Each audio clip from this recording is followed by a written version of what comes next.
آصف زرداری جولائی 1956 میں کراچی میں پیدا ہوئے۔ ان کے والد حاکم علی زرداری کا اندرون سندھ زمیندارہ کے ساتھ ساتھ کراچی میں بھی کاروبار اور سینما گھر تھا۔ آصف علی زرداری کی ابتدائی تعلیم بھی ایل کے اڈوانی، محمد خان جنیجو، شوکت عزیز اور پرویز مشرف کی طرح سینٹ پیٹرکس اسکول کراچی میں ہوئی، جس کے بعد انہوں نے دادو میں قائم کیڈٹ کالج پیٹارو سے 1974 میں انٹرمیڈیٹ کیا۔ کہا جاتا ہے کہ بعد میں انہوں نے London school of economics and business نامی کسی ادارے میں بھی داخلہ لیا تھا، لیکن پڑھائی میں توجہ نہ ہونے کی وجہ سے تعلیمی میدان میں آصف علی زرداری کوئی کارہائے نمایاں سر انجام نہ دے سکا۔ آصف زرداری اوائل عمر ہی سے یاروں کے یار ٹائپ شخص کے طور پر کراچی کے متمول حلقوں میں جانے جاتے تھے۔ 1968 میں شوقین مزاج کم سن آصف نے فلم ساز سجاد کی اردو فلم منزل دور نہیں میں چائلڈ سٹار کے طور پر بھی اداکاری کی،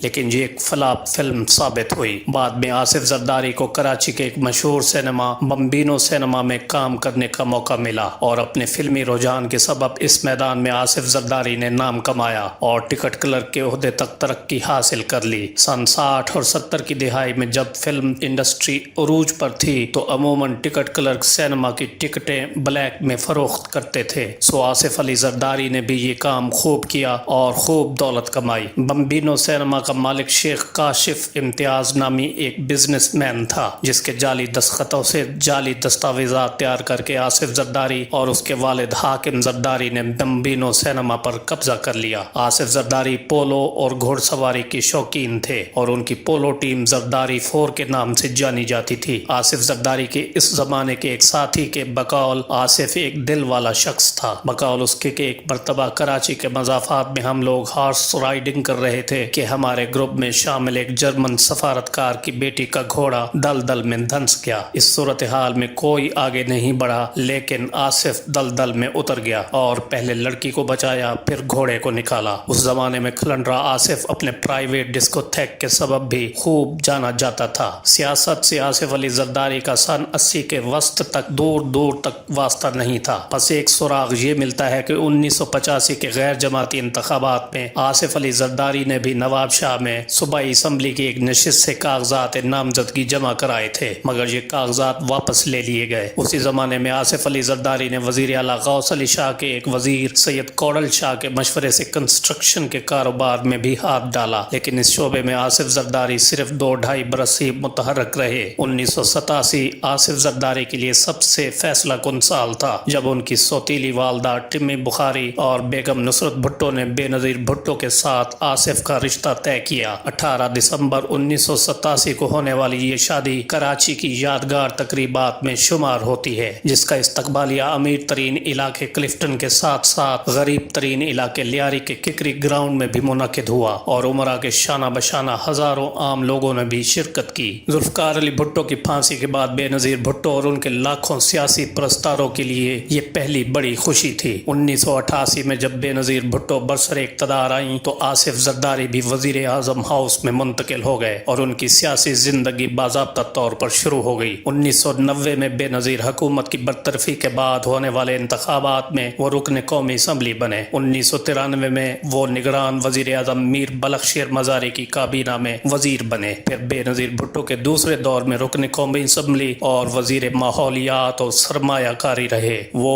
1997 سے 1999 تک سینٹ کے رکن بھی رہے۔ 1990 سے 2004 تک کے 14 برس آصف زرداری کی زندگی کے سب سے ہنگامہ خیز سال ہیں۔ بے نظیر بھٹو کے پہلے دور میں ان پر کرپشن کے الزامات لگنے شروع ہوئے اور انہوں نے مسٹر 10% کا خطاب حاصل کیا۔ سب سے پہلے 1990 میں انہیں صدر غلام اسحاق خان کے دور میں ایک برطانوی تاجر مرتضی بخاری کی ٹانگ پر بم باندھ کر $8 لاکھ اینٹھنے کی سازش کے الزام میں حراست میں لیا گیا، لیکن انہی غلام اسحاق خان نے بعد میں آصف زرداری کو رہا کر دیا۔ آڈیٹر جنرل آف پاکستان کی ایک رپورٹ کے مطابق غلام اسحاق خان نے بے نظیر اور آصف زرداری پر کرپشن کے 19 ریفرنسز فائل کیے، لیکن ان میں سے کوئی ثابت نہیں ہو سکا۔ 5 نومبر 1996 کو دوسری مرتبہ بے نظیر حکومت کی برطرفی کے بعد آصف زرداری کا نام مرتضی بھٹو قتل کیس میں آیا۔ نواز شریف حکومت کے دوسرے دور میں ان پر سٹیل مل کے سابق چیئرمین سجاد حسین اور سندھ ہائی کورٹ کے ایک جسٹس نظام احمد کے قتل اور بنشر منشیات کی اسمگلنگ میں ملوث ہونے، سوئس کمپنی SGS کوٹیکنا، دبئی کی ARY گولڈ کمپنی سے سونے کی درآمد، ہیلی کاپٹروں کی خریداری، پولش ٹریکٹروں کی خریداری اور فرانسیسی معراج طیاروں کی ڈیل میں کمیشن لینے، برطانیہ میں راک ووڈ اسٹیٹ خریدنے، سوئس بینکوں کے ذریعے منی لانڈرنگ اور اسپین میں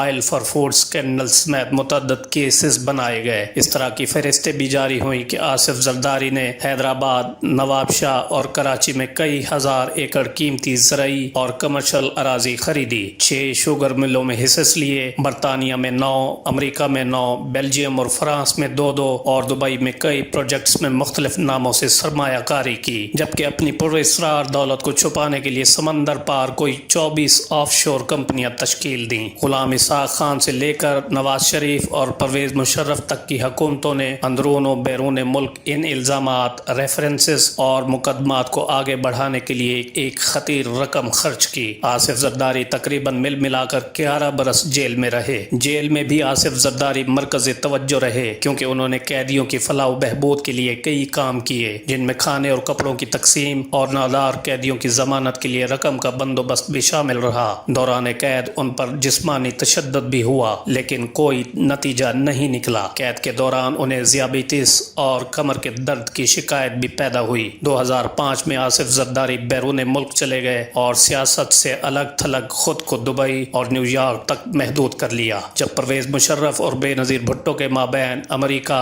برطانیہ اور بعض بااثر دوستوں کی کوششوں سے مصالحت کا آغاز ہوا، اس کے بعد سے ان کے اور آصف زرداری کے خلاف عدالتی تعاقب سست پڑنے لگا۔ کوئی ایک مقدمہ بھی یا تو ثابت نہیں ہو سکا، یا واپس لے لیا گیا، یا حکومت مزید پیروی سے دستبردار ہو گئی۔ اس سلسلے میں اکتوبر 2007 میں متعارف کرائے گئے متنازع NRO یعنی قومی مصالحتی آرڈیننس نے بھی اہم کردار ادا کیا۔ 27 دسمبر 2007 کو بے نظیر بھٹو کے قتل کے بعد آصف زرداری کی قیادت میں 2008 کے عام انتخابات میں پیپلز پارٹی سب سے بڑی پارٹی بن کر ابھری اور سید یوسف رضا گیلانی وزیر اعظم پاکستان منتخب ہوئے۔ شروع میں اندازہ یہ تھا کہ آصف زرداری صرف پارٹی قیادت پر توجہ مرکوز رکھیں گے اور مسز سونیا گاندھی بن کر رہیں گے، لیکن پھر انہوں نے ملک کا صدر بننے کا فیصلہ کر لیا۔ ذوالفقار علی بھٹو اور فاروق لغاری کے بعد آصف زرداری پاکستان کے تیسرے ایسے صدر منتخب ہوئے جو قید کے تجربے کے بعد ملک کے اعلیٰ ترین عہدے پر فائز ہوئے۔ آصف علی زرداری 2008 سے لے کر 2013 تک صدر پاکستان کے اعلیٰ ترین منصب پر فائز رہے۔ 2013 سے لے کر 2018 تک نواز شریف کے دور حکومت میں آصف زرداری نسبتاً خاموش رہے اور اس دوران اپنے پرائیویٹ امور پر توجہ مرکوز رکھی، لیکن نواز شریف کے دور حکومت کے آخری سال بلوچستان کی صوبائی حکومت گرا کر اپنی موجودگی کا احساس دلایا۔ 2018 میں جب عمران خان وزیر اعظم پاکستان بنے تو انہوں نے نواز شریف اور آصف زرداری کے خلاف ان کے اپنے دور حکومت میں ایک دوسرے کے خلاف قائم کیے گئے مقدمات کو منطقی انجام تک پہنچانے کے لیے تیزی دکھائی، تو نواز شریف اور آصف زرداری نے عافیت اسی میں سمجھی کہ ایک دوسرے کی مخالفت ترک کر کے عمران خان کی حکومت گرانے کے لیے مشترکہ جد و جہد کی جائے۔ لہذا 3.5 سال کی محنت کے بعد امریکی آشیرواد کے ساتھ اپریل 2022 میں عمران خان کی حکومت گرانے میں کامیاب ہو گئے۔